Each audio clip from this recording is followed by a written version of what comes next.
Developing today. Is there a royal family sex tape? And how concerned is Buckingham Palace about this development? Of course, for a long time, there were fears that videos of Meghan Markle that had been recorded during her time in Hollywood could find their way into the public domain. On the whole, that was able to be contained. And I should be clear, we are talking here about naked imagery, naked videos, rather than actual any type of sexual interaction on camera, as far as I am aware. However, shock new reporting from Rob Shooter claims that the Kremlin in Russia may hold a Prince Andrew sex tape and the royal family is in panic mode. Here's his reporting. High-level fears swirled that explosive Epstein footage has landed in Moscow. The monarchy's worst nightmare may be real.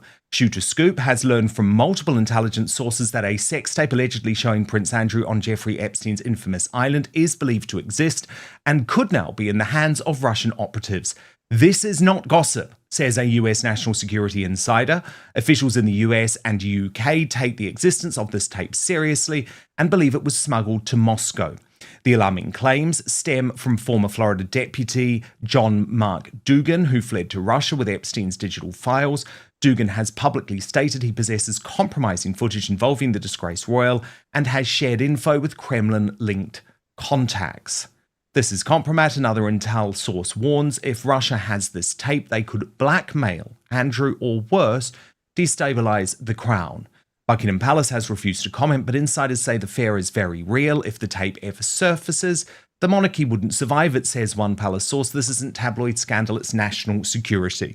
So, Brittany, a lot to pick up on here. Brittany, editor of the Royal News Network, I should say. Because, firstly, this would not end the royal family. Let's just be very, very clear about that. They have weathered Prince Andrew's relationship with Jeffrey Epstein, okay? It's been bad. It's been incredibly difficult. It meant the late Queen Elizabeth II had to actually jettison her favourite son, even though she went to her death absolutely convinced that that son was innocent. So let's just be clear. I think we've got to be really careful when we're talking about this that we don't get into hyperbole. I don't think it would finish the British royal family. But of course, these revelations will be a concern. And it is one of the reasons why Prince William has pushed for more of a significant split, I guess, between the royal family and Prince Andrew for so long. But Brittany, it's interesting because a lot of people thought that the Meghan Markle naked videos could really damage the royal family. And that didn't come to pass. So what's your view on this reporting? Well, I think when it comes to Andrew in this situation, we all know he's a buffoon. We all know that he is apparently sex crazed. And so I don't think a tape would be a huge surprise. Now, obviously, if there's an underage person involved, if there's something particularly egregious that's part of the tape, obviously, I think that's a cause for concern. But when it comes to the royal family, I think regardless of whether the tape exists or not, I think this is another example of how, when it comes to the members of the royal family, there has to be structures in place to punish royals when they have stepped out of line, when they compromise the broader institution, which I think is what Harry and Meghan and Andrew have all done. And I think it's critically important to have those avenues and not have this sort of wishy-washy thing that Charles does, where he has something where, Andrew and Harry and Meghan are on the royal website as if they're somehow still part of this. And it's like, no, take them off. It doesn't make any sense. And so I think this tape probably would not shock people even if it did come out. And again, unless there's something particularly egregious on it. But it's another reminder of that the Andrew problem is not going away. And Charles has to figure out a way to deal with it where Andrew is not a problem in the future, and showing that there is a separation, that the royal family takes those who violate whatever structures that they have very seriously, because otherwise this will be a problem in the future. I need you to do something for me right now. It is free. It is easy. It is simple. Just hit that subscribe button on YouTube. That's because over 50% of you watching this video haven't done that yet. It really will. It really will, Brittany. Mhm. Why do you think Meghan Markle was so successful in getting her own naked videos removed from the internet? Because it's difficult to do. I mean, I don't know. I haven't really ever heard that rumor, so I can't really say for sure anything on that topic. So, I mean, it could be that they never existed in the first place, so it's not hard to remove something that never existed. But when it comes to Megan, I know there have been like deep fakes that have been created about her and those sorts of things. So that is, I think, disturbing on multiple levels, not only for her, but potentially other members of the royal family. So there's a lot of things going on the internet that are out of the royal family's control. So again, it's about controlling what they can. And in this particular situation, it's Andrew and Harry and Meghan. These are the problem areas, and you need to figure out a way to more severely separate them from the monarchy to contain it, because there are situations, we have some in Norway, we had a bit in Belgium and stuff like that, where scandals can erode the trust and the foundations of the monarchy for sure.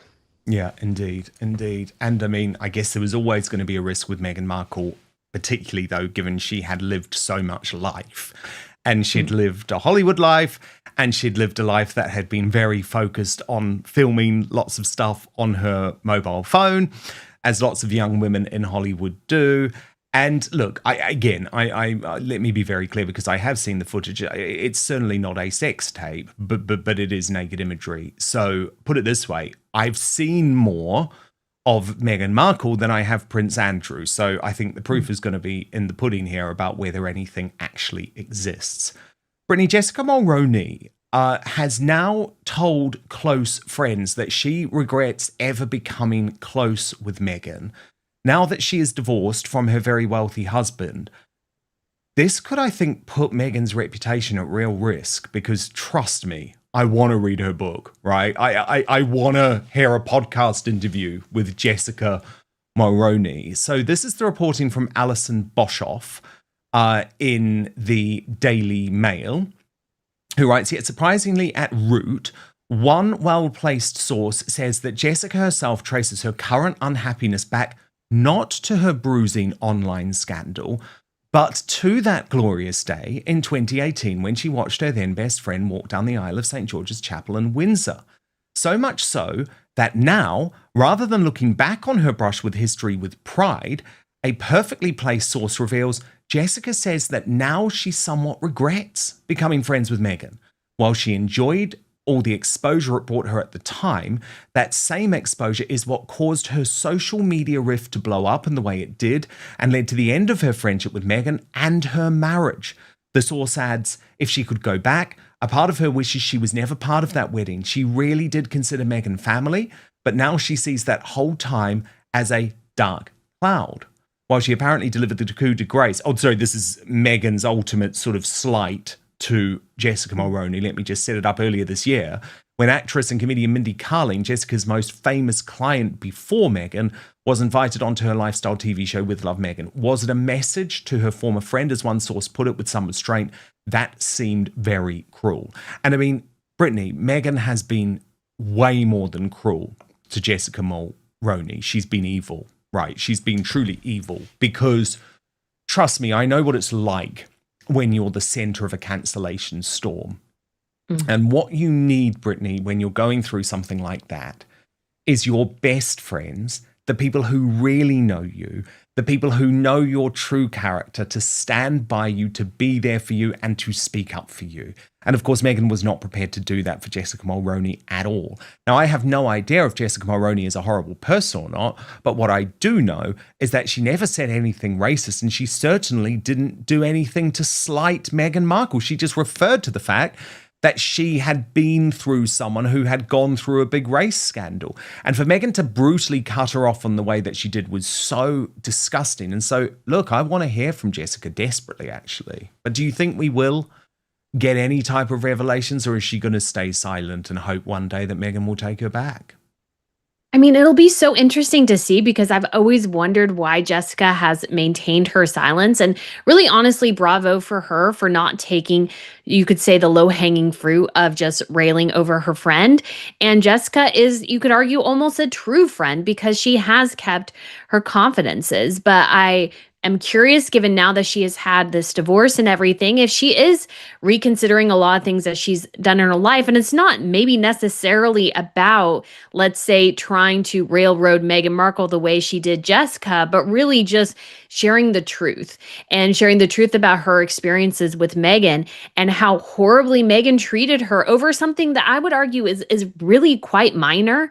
And Meghan was just like, oh, thankfully, finally, Jessica did something where I can just totally cut her off.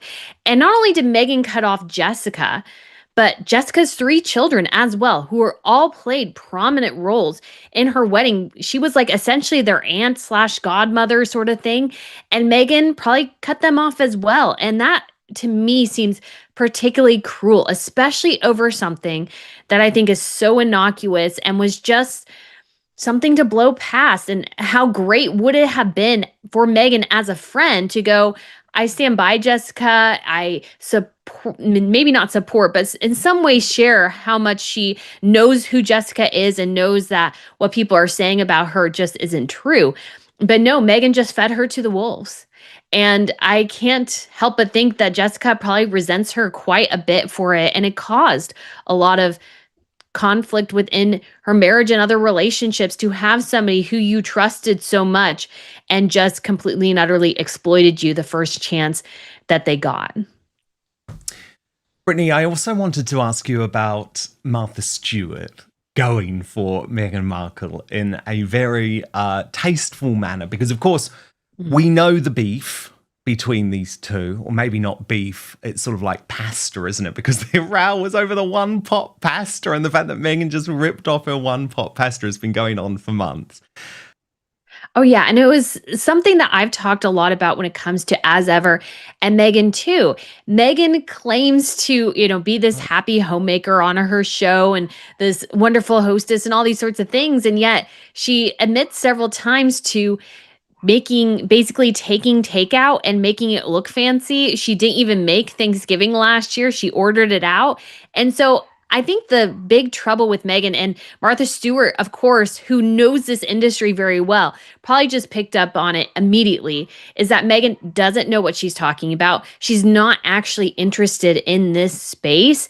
And she comes across as fake. She's a know-nothing. She's attempting to just basically capitalize off a royal title to make money. And the only thing Meghan has going for her is that royal title, and that's it. And Martha Stewart and Gwyneth Paltrow as well. They have worked really, really hard, especially Gwyneth. I look at her Instagram. She's constantly putting out content, whereas Meghan will disappear for weeks at a time and not do or say anything, which makes zero sense because in order to actually have an impact, you need to be constantly putting things online, actually interacting with people. And it's something Meghan refuses to do. And it comes back to that lack of authenticity and lack of the fact that she's not really passionate about her topic because she doesn't do it at all. And so she has nothing to film. So I think Martha Stewart definitely picked up on a lot of great things there. I think that's a very astute analysis from Maureen. And I think it's 100% true because we have that article from TMZ telling us how much Harry loves California. And yet he's going to Africa, he's going to the UK, he's begging basically for his family to seemingly take him back. And so I think Harry's heart at this point is very much fractured because while his kids are going to be Californians and raised there, he really wants home and he's desperately figuring out how to try and recreate this family atmosphere that Meghan forced him to give up. And I've always thought, given that Harry leaving his family, I don't think was truly his choice. He might have thought it was his choice in the moment, but I think it was Meghan just making ultimatums on him that forced him to make some very severe decisions that have long-term consequences for his relationship with his family. And we desperately see a guy who I think wants to be mothered. Meghan kind of filled that role, but obviously, I think that dynamic has severely broken down, and Harry's looking for other avenues.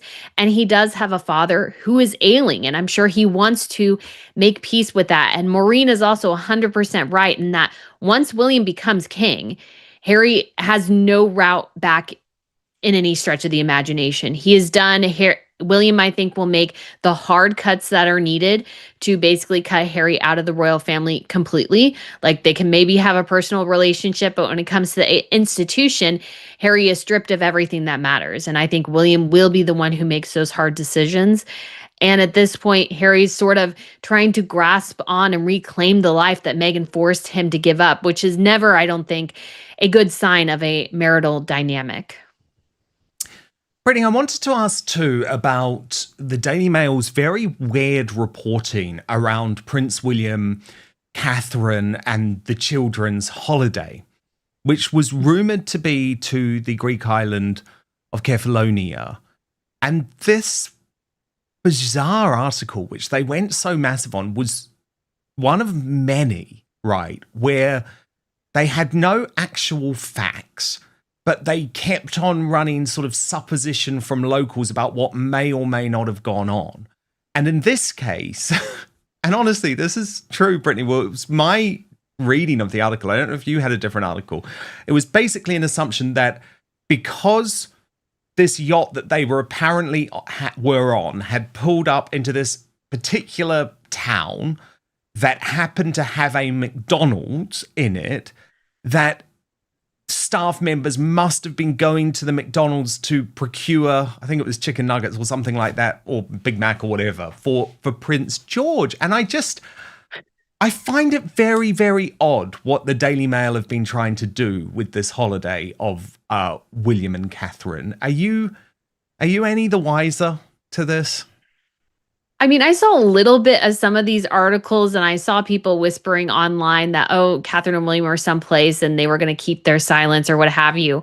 But there's just no evidence here at all. Like, we have no pictures, we have no firm evidence, and it could be just people making things up in order to draw attention to their locales or what have you. I mean, it could be true, but to say that a particular McDonald's request was for Prince George is just absolutely, I mean, they're just making things up, I think, at this point. I don't think the article has much basis on reality. They're just trying to churn up some sort of facts here out of the nothing they have. And for me, I just didn't even really go with it, because I'm like, there's nothing here. Without a picture, without a firm sighting, we have nothing. We saw that the family was at the airport a couple of years ago, and they were going to that special, I think, Windsor suite or something before flying out. And we found out later they were going to Jordan. They scrubbed those pictures off the internet because of the security risks of going to Jordan. But we saw that they were there. And so it's we knew they were going someplace. We have no evidence here. They're on holiday. We don't know where. I just hope they're having a fantastic time wherever they're at. Far more important journalism, Brittany, from the Daily Mail, and I will give them a lot of credit for this one, in regards to Princess Anne and the gunman who very nearly killed her back in 1974. And I think a lot of people forget about this incident, which proved why the Princess Royal is just so incredibly stoic, because of the bravery that she dealt with this. But look at this. Anne's kidnapped gunman is free. Lona, who tried to grab Princess and shot 4 men in 1974, is back on the streets. And the most critical thing, Brittany, are these last 3 words, and still obsessed. And they report the dangerous Lona, who tried to kidnap Princess Anne, is unrepentant and still obsessed. Mentally ill Ian Ball, then 26, stalked the Princess Royal one evening in March 1974 before ambushing her chauffeur-driven limousine and shooting 4 men who came to her aid. Appearing at the Old Bailey, he was detained without limit of time under the Mental Health Act after admitting attempted kidnap and 2 attempted murders. But the Daily Mail can reveal he is out of Broadmoor and is now campaigning to clear his name. He has been released on probation and can roam freely despite remaining fixated on that night on the Mall. After being released quietly in 2019, Ball self-published a disturbing book about the events of 1974 and visits old haunts in a bid to prove his innocence, despite having pleaded guilty in court. In an extraordinary interview with the Daily Mail, Ball, now 77, said, "I'm an innocent, sane man because I had good reason to believe the gunpowder had been taken out of the bullets and another girl had been substituted for Princess Anne." He claims he was wrongfully jailed by the upper classes, speculating that the late Queen was the ringleader and saying that they had kept an innocent, sane man in a criminal lunatic asylum because he is a very dangerous working-class dissenter and a grave threat to their luxurious way of living. Brittany, I mean, an incredible, incredible story because, of course, if things had gone just ever so slightly differently, we would have been talking about an assassination of the Queen's daughter back in 1974, and it would be very unlikely that this man would ever be allowed to be on the streets again. Yes, it sounds like he's still like that. He's trying to prove his innocence. There wasn't gunpowder in the gun, and just crazy things just show how disconnected from reality he is. It's a little bit disturbing that he's out there on the streets. And I mean, you have to give Princess Anne the maddest of props because I've listened to the interview in the 1970s where she describes this whole situation, her humor, and the fact that she essentially prevented her own kidnapping by kind of tricking him and getting back into the car. She somehow arranged that, locked the doors, and that he was out there and she's in the car. I was like, what are you going to do? And so there were so many people who were a part of that trying to subdue him and everything, and that this was very serious. Somebody got shot, and they were really he was trying to kidnap her, the Queen's daughter, and that it was only due to the intervention of the police and Princess Anne herself that wasn't actually the case, but that this person is out and about is obviously concerning. And you got to wonder as well, obviously, the future security of other members of the royal family, particularly the Wales's children. I mean, they are under security apparatus, and why it's so important to have rigorous security when it comes to the highest ranking members of the British royal family. The biggest headline comes from reports discussing alleged material connected to Prince Andrew and Jeffrey Epstein. The reporting claims intelligence sources believe compromising footage may exist, although no evidence has been publicly presented to verify those allegations. As always with stories like this, it's essential to separate verified facts from speculation. Prince Andrew's association with Jeffrey Epstein has already caused enormous reputational damage over several years. His withdrawal from public royal duties, the loss of military titles, and his removal from official royal life demonstrate just how seriously Buckingham Palace has viewed the issue. So the question becomes, would another damaging revelation fundamentally change public opinion? Many commentators believe it would reinforce views people have already formed rather than create an entirely new scandal. The institution has already adapted by reducing Prince Andrew's public role. Lifestyle brands depend heavily on consistency. Audiences expect regular content, expert knowledge, and a clear personal connection to the products being promoted. That's why commentators continue comparing Meghan not just to Martha Stewart, but also to Gwyneth Paltrow, Joanna Gaines, and other established names. Those businesses weren't built overnight. They developed over many years through consistent engagement with audiences. Whether Meghan ultimately succeeds will depend less on headlines, and more on whether consumers view the brand as authentic enough to earn long-term loyalty. Today's stories highlight two very different challenges facing people connected to the royal family. For Prince Andrew, the issue remains whether the institution can continue distancing itself from controversies that refuse to disappear. For Meghan Markle, the challenge is convincing audiences that her latest business ventures are built on credibility rather than celebrity alone.